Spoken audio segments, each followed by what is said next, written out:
16th Finance Commission. On 17th November 2025, the 16th Finance Commission submitted its report to the President.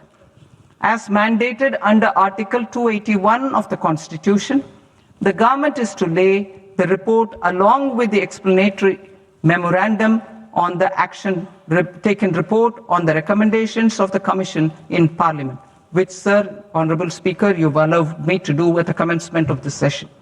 The government has accepted the recommendation of the Commission to retain the vertical share of devolution at 41%.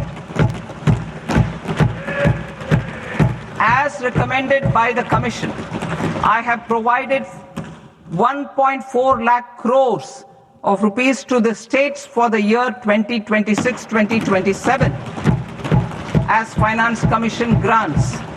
These include rural and urban local body and disaster management grants. Fiscal consolidation. Government has been delivering on our fiscal commitments consistently without compromising on social needs. To strive towards accepted standards of fiscal management in Budget 25-26, I had indicated that the central government would target reaching a debt to GDP ratio of 50 plus or minus 1% by 2030-31.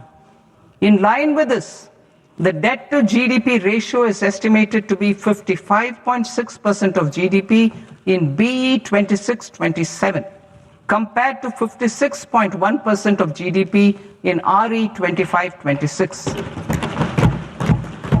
A declining debt to GDP ratio will gradually free up resources for priority sector lending and expenditure by reducing the outgo on interest payments.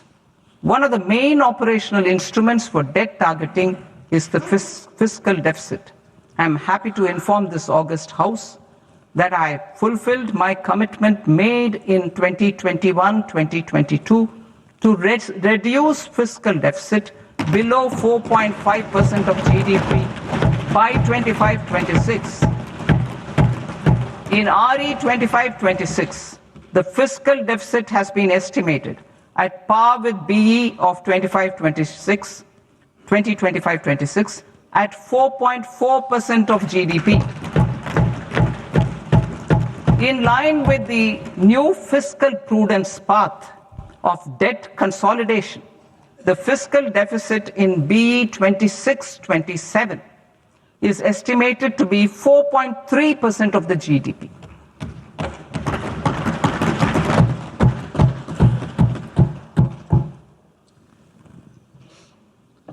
The revised estimates of the non-debt receipts are 34 lakh crore rupees, of which the centre's net tax receipts are 26.7 lakh crore.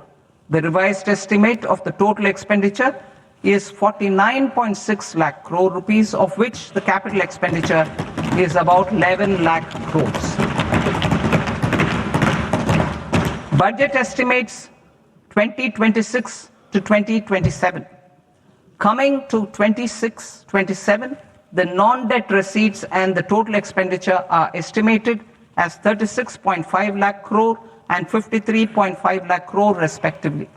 The centre's net tax receipts are estimated at 28.7 lakh crore rupees.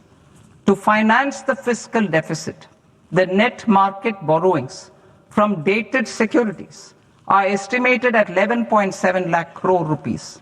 The balance financing is expected to come from small savings and other sources. The gross market borrowings are estimated at 17.2 lakh crore rupees.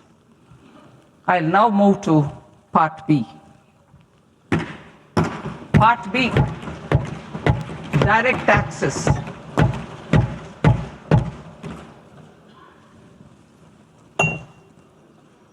Honorable Speaker, sir, I now present my proposals on direct taxes. New Income Tax Act. In July 2024, I announced a comprehensive review of the Income Tax Act 1961, This was completed in a record time, and the Income Tax Act 2025 will come into effect from 1st April 2026. The simplified income tax rules and forms will be notified shortly, giving adequate time to taxpayers to acquaint themselves with its requirements. The forms have been redesigned such that ordinary citizens can comply without difficulty. Ease of living. I propose that any interest awarded by the Motor Accident Claims Tribunal to a natural person will be exempt from income tax, and any TDS on this account will be done away with. I propose to reduce TCS rate on the sale of overseas tour program package from the current 5% and 20% to 2% without any stipulation of amount. I propose to reduce TCS rate for pursuing education and for medical purposes under the Liberalized Remittance Scheme, popularly known as LRS, from 5% to 2%. Supply of manpower services is proposed to be specifically brought within the ambit of payment to contractors for the purpose of TDS to avoid ambiguity. Thus, TDS on these services will be at the rate of either 1% or 2% only. I propose a scheme for small taxpayers, wherein a rule-based automated process will enable obtaining a lower or nil deduction certificate instead of filing an application with the assessing officer. For the ease of taxpayer holding securities in multiple companies, I propose to enable depositories to accept Form 15G or Form 15H from the investor and provide it directly to various relevant companies. I propose to extend time available for revising returns from 31st December to up to 31st March with the payment of a nominal fee. I also propose to stagger the timeline for filing of tax returns. Individuals with ITR 1 and ITR 2 returns will continue to file till 31st July, and non-audit business cases or trusts are proposed to be allowed time till 31st August. TDS on sale of immovable property by a non-resident is proposed to be deducted and deposited through resident buyers and his or her PAN-based challan instead of requiring a TAN, which is a temporary accounting number. To address practical issues of small taxpayers like students, young professionals, tech employees, relocated NRIs, and such others, I propose to introduce a one-time 6-month foreign asset disclosure scheme for these taxpayers to disclose income or assets below a certain size. This scheme would be applicable for two categories of taxpayers, namely A, who did not disclose their overseas income or assets, and B, who disclosed their overseas income and or paid due tax but could not declare the asset acquired.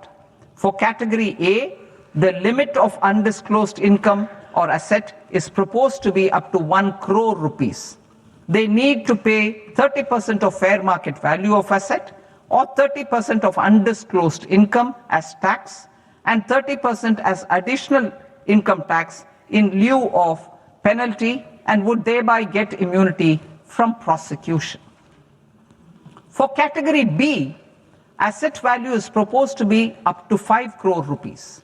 Here, immunity from both penalty and prosecution will be available with a payment of fee of 1 lakh rupees. Rationalizing penalty and prosecution. Multiplicity of proceedings are hindrance to the ease of doing business. I propose to integrate assessment and penalty proceedings by way of a common order for both. There will be no interest liability on the taxpayer on the penalty amount for the period of appeal before the first appellate authority, irrespective of the outcome of appeal process. Further,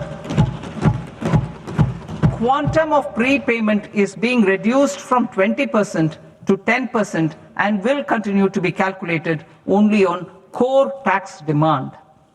As an additional measure for reducing litigation, I propose to allow taxpayers to update their returns even after reassessment proceedings have been initiated, and an additional 10% tax rate over and above the rate applicable for the relevant year. The assessing officer will then use only this updated return in his proceedings. There is already a framework for immunity from penalty and prosecution in the cases of underreporting. I propose